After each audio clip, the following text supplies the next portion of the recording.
Greetings to those who watch below. It's Friday, which means it's time for another stop on our US paranormal road trip. Today we're heading to the Sunflower State, Kansas, for some true terrifying stories. But first I'd like to say thank you to Steffi Ray, Wicked Witch, Lisa Watts, Lefty Kim, M.A. Way, Julie B, Jess Black Curtin, Christina Groves, and Matthew Colgan for being those who dwell below, an exclusive channel membership that gets you shoutouts at the start of every video. Also, if you haven't, please check me out on Instagram. I'm currently working on a new mask for the channel, so soon I'll be doing videos on Instagram. You can find me at brimstone_below. But for now, sit back, relax, and enjoy. Is Something Messing With Me? By Comfy Pillow V. These encounters first started when I got a job at a country club in my little hometown in Kansas. The first couple of months were pretty normal, until on a rather slow night I was spaced out staring down a hall in the supply area, and I started to move a barrel to sit down when I saw 3 objects land quite harshly where I was standing prior. I was very confused, since the 3 objects were of varying weight and placed in separate locations in the room. I played it off as maybe someone misplaced things, and it falling was a coincidence. A couple of weeks later, I was talking to the general manager and his daughter, who was a close friend, when he asks her if she's told me about the ghosts, which of course she has not. Quite a while ago, the country club used to have a dorm area on the 3rd floor, where the workers would live while they worked here. One morning, they found the chef hanging in his room, and he was soon followed by 2 cooks a couple of weeks later. This prompted the dorms to be turned into a storage area instead. I wasn't too fazed by it. I simply felt sorry for the men who took their lives. He then quickly tells me that the servers have seen people in the dark and heard footsteps and noises in the building at night. A couple of months after all this, college classes started, so for a good couple of hours in the day, I was home alone with my dog. Then one afternoon, I was walking downstairs when I heard scratching at the door, as if my dog was outside and wanted in. I opened the door and was confused at not seeing my dog, so I called out his name, and I heard him hop off the couch in the living room and walk over to me. I was confused but ignored it. Another day, I was in my room downstairs before my second class and heard my little brother laughing upstairs. I drop him off at the high school every morning, so I knew he wasn't here. Even though I was a little freaked out, I went upstairs to try and find him, but found no one but my dog sleeping in the spare bedroom. Now, believing that maybe I was hearing things, I casually mentioned it to my little brother, who looked alarmed and begins to tell me that one night when my mum and I were working, he heard me talking to someone downstairs, and he wanted to go to a friend's house and went downstairs asking if I could drop him off, but he found my room empty, open with the lights off. He was confused and creeped out, but ignored it.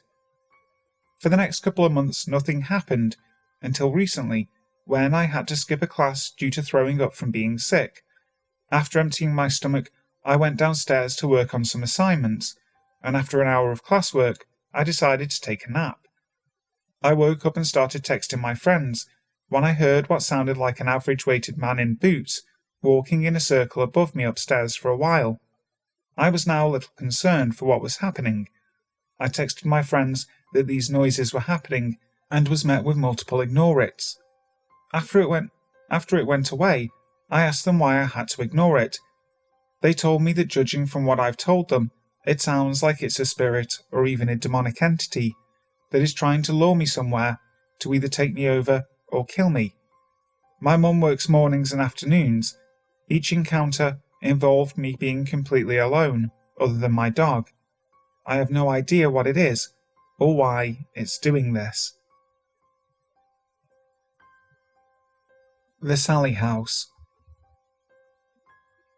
Having been featured in almost every paranormal series and documentary in the history of the genre, the Sallie House is considered one of the most haunted homes in America. Located in Atchison, Kansas, at 508 North 2nd Street, the home's dark, mysterious history has both terrified and fascinated people around the world. Built in the 1800s, this mid-century home has 3 bedrooms and 2 bathrooms. The 1,200 square foot residence was originally built for Michael Finney and his family, who would live in the home off and on through the generations until 1947. 4 members of the Finney family died of natural causes in the house.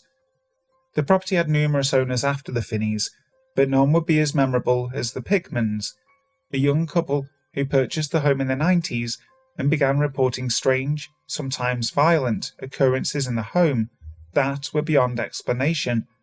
In the present, the home acts as a sort of macabre attraction for those looking for a scare, as well as a hub for paranormal investigators looking to catch evidence of paranormal activity. Almost every form of activity has been reported in the Sallie House, which is why it has gained so much media coverage. Series such as A Haunting, Most Haunted Town, Unexplained Mysteries, My Ghost Story, Ghost Adventures, and Sightings have all told the story of the Sallie House in Kansas and the paranormal entities that reportedly inhabit it. The activity has been so severe at times that some believe the hauntings may be demonic in nature, or speculate that the Sallie House could be home to a portal where spirits can enter as they please. Regardless of what the home harbours behind its walls, one thing many can agree on is that there are some very odd goings-on in this haunted home.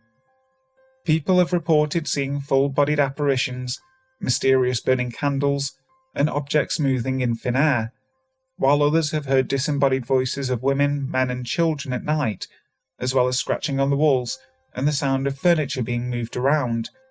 There have even been reports of physical attacks and possessions. Though the home is referred to in the modern times as the Sallie House, there is no factual proof that a young girl named Sallie actually lived in the house or died there. There is, however, an endless supply of urban legends surrounding the story of the residence. One of the most famous being that of Dr. Charles Finney, the owner of the home at the time, who was operating his office out of the first floor of the residence and attempted to perform emergency surgery on a little girl called Sallie, which would result in her death. There are actually 2 versions of this story, one being that a woman rushed her ailing 6-year-old daughter to the home after the girl complained of severe abdominal pain. When Finney discovered that the girl's appendix was on the verge of rupturing, he opted to perform surgery on her, and did not even allow time for the anaesthetic to kick in before beginning the procedure. The girl died on the table. In another version of events, it is said that Sallie was born as a result of an affair between Dr. Finney and an African-American housemaid. When the girl became ill, the mother brought Sallie to her father, who would not allow for the girl to be taken to a hospital for fear that his affair would be exposed. Instead, he performed the surgery himself, and she died due to the botched procedure. While it's true that the tragic story of Sallie could be nothing more than a macabre legend, it still doesn't mean that the Sallie House hasn't seen its fair share of dark events. Since it was discovered in the early 2000s, there was a pentagram drawn on the basement floor of the home, as well as evidence of satanic rituals taking place on the property. There was even a luminol test performed in the home that allegedly highlighted signs of blood splatter in the closet of the master bedroom, as well as satanic sigils on the walls. A bloody sweater was also reportedly found in the attic. Tony and Debbie Pickman were a young couple, recently married and pregnant with their first child, when they moved into the house on 508 North 2nd Street in December of 1992.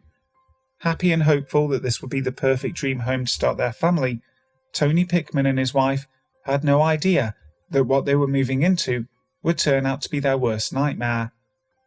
The activity seemed to start around a month after the couple moved in, and was far milder than what was to come. In the early days of their time at the house, the couple only recounts small things occurring, such as lights dimming, cold spots, toys playing on their own, and animals acting strangely. After the birth of their son, the activity seemed to pick up more, even keeping the baby awake at all hours. In fact, the couple discovered from a neighbour that the nursery lights remained on all throughout the night, even after the Pickmans turned them off so the baby could rest. Strange mould had even begun to form on various household items for unexplained reasons. At one point, the couple even returned home to find that all of the stuffed animals Debbie had organised in the nursery were on the floor, forming a circle. At one point, after a particularly scary evening, the couple decided to spend the night at a family member's house, but just as they were leaving, Tony began feeling a burning pain on his back, and it was later discovered that he had sustained 3 mysterious scratches down his back. Shortly after the attack, the Pickmans sought the help of a psychic medium, Barbara Connors, who visited the home in order to get a better idea of what was taking place there. Her conclusion at the time was that a little girl was inhabiting the home and did much of her haunting to get attention from the family.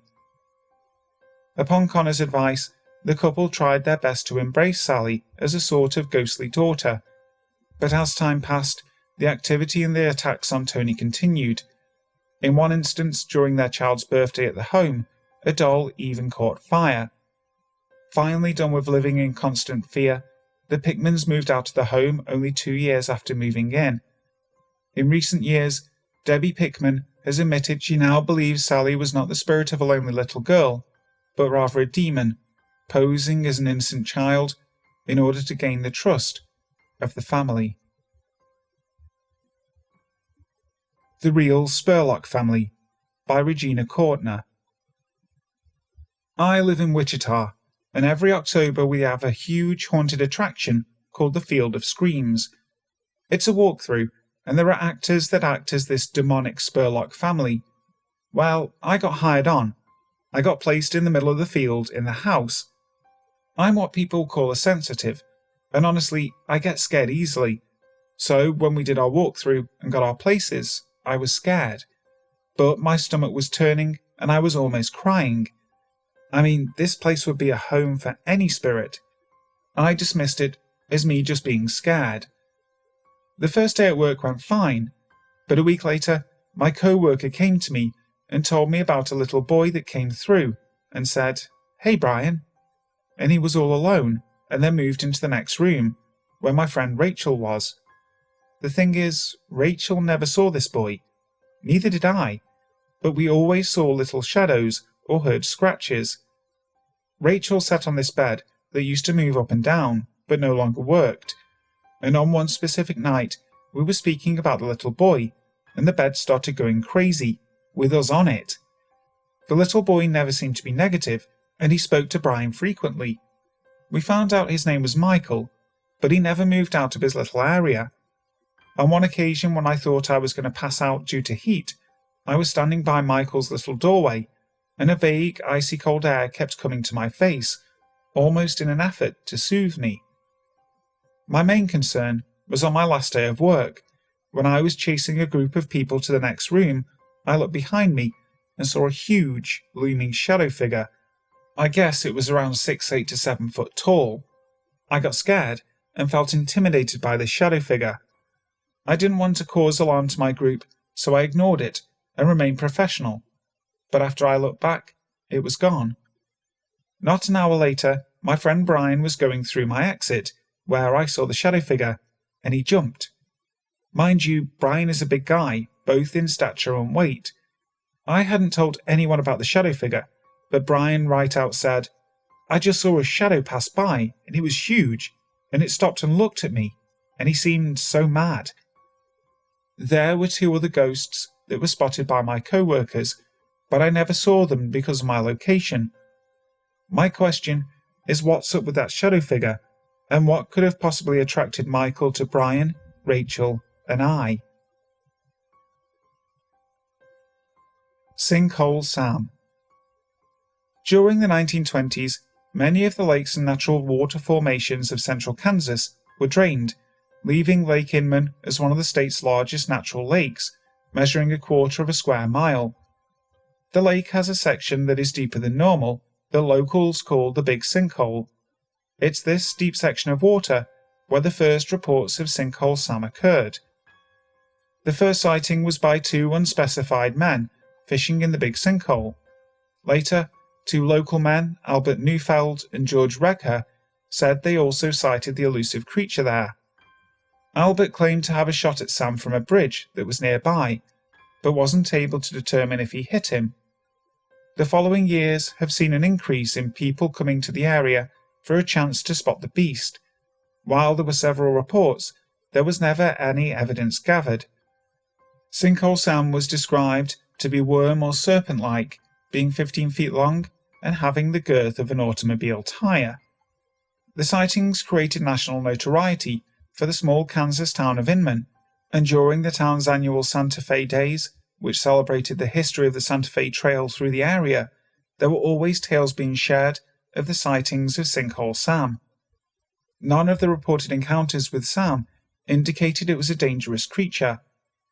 It's been a while since any sightings have been reported, but even today you will see cars parked around the lake and their drivers looking over the murky waters, with hopes of spotting the serpentine cryptid. What is incredibly interesting about cryptozoological creatures like Sinkhole Sam is there is a high possibility that Sam is a real creature of some kind, either having grown to an abnormal size due to the size of its habitat, or being dislocated by the historical events of the area. There is a legitimate possibility, due to the alteration and draining of the wetlands of the area, that Sam could have been a species that got trapped in Inman Lake, survived for a given amount of time, and then perished. The creature's normal death could account for the lack of sightings in recent years. Sam could be one of several species of creature, such as a giant earthworm, a giant sea worm, a giant eel, or a giant snake. Over the years, the sightings may have slowed, and no solid evidence has been collected, but still to this day, people will drive out to the small lake that's just a few miles from the small town of Inman and look over the murky waters to try and get a glimpse of Sinkhole Sam, the Kansas Lake monster. Old Fort Hays, the House I Grew Up In, by CMC 77. I grew up in a university town in northwest Kansas. My grandparents had bought this amazing house really cheap and let my mum and I live in it. When I was about 8 years old, my mum's boyfriend and his 3 daughters moved in with us.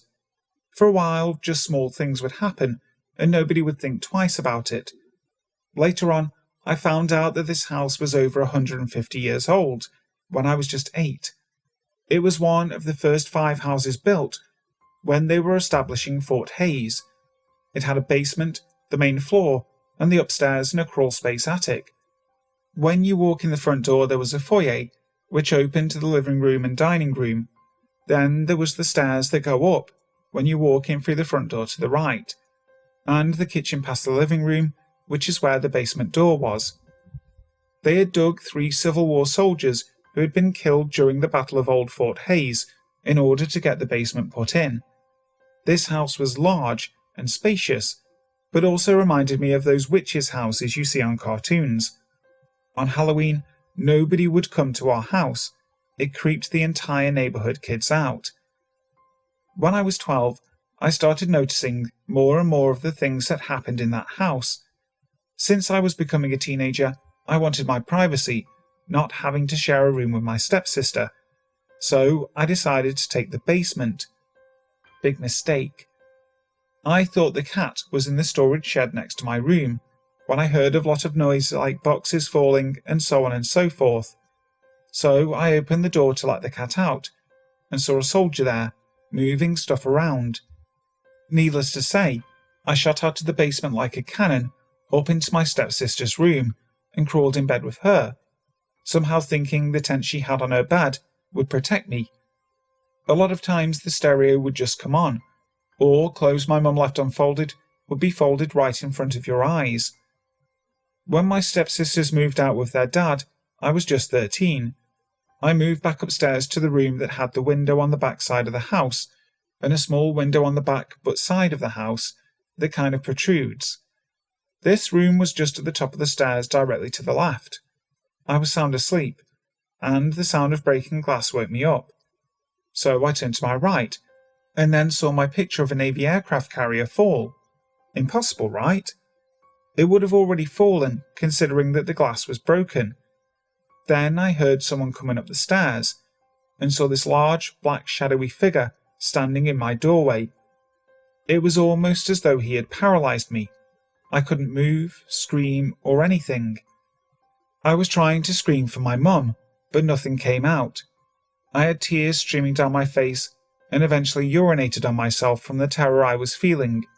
This was the most terrifying thing that had ever happened to me.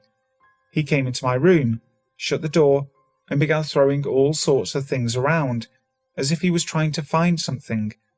I thought I was going to die right then and there. A heart attack at 13 years old, I swore was going to happen. What seemed like forever he was in there was only about 10 minutes, and he left. He opened my door, walked calmly down the stairs, and opened the front door and shut it again, leaving the house. I finally yelled so loud for my mum. She came in and thought I destroyed my room, as she didn't believe in spirits, but realised something else had happened. She thought I peed my bed and myself and was sleepwalking in my room. One night in the basement, I was having a Halloween party, and we turned out all the lights and were taking pictures of each other in the dark with an old disposable camera with a flash on. And on its film at my mum's house, but behind me, is a young boy and a young girl, hanging from the rafters by nooses. It's the freakiest picture I ever caught, I swear. Someday I will have to go to my mum's and dig it out, so I can share it online. When my first son was born in 1994, he was about 3 months old, and sleeping peacefully in his playpen, as I was cleaning up the living room of his toys and stuff. All of a sudden, this eerie feeling come over me, and from the fireplace I heard voices saying, "Listen to the baby cry." Just then my son starts with a blood-curdling scream. I grabbed my son, his diaper bag, got into the car and went to my grandparents' place. Oftentimes the lights would come on and off, things would move in front of you, and the TV once flew off the stand, in front of my mum, aimed at my mum. She still didn't believe. I mean, what excuse would you have for that? Anyway, in my opinion, this house was worse than Amityville. I have since never stepped foot in that house again. About 10 years ago, my grandparents sold the house to a gal I went to high school with, her and her family. They lived there for about 2 years and then sold it. She said she will never be able to even drive by that house again without being in pure terror. I don't know who lives there now, and I'm not sure what they experience, if anything. But I know that I have never experienced anything else like I did back then. Hi guys, thank you so much for listening to today's video. I really hope you enjoyed it. If you did, make sure to leave a like, and if you haven't already, please subscribe to the channel, making sure to hit that notification bell so that you never miss a video. So, until next time, sleep tight.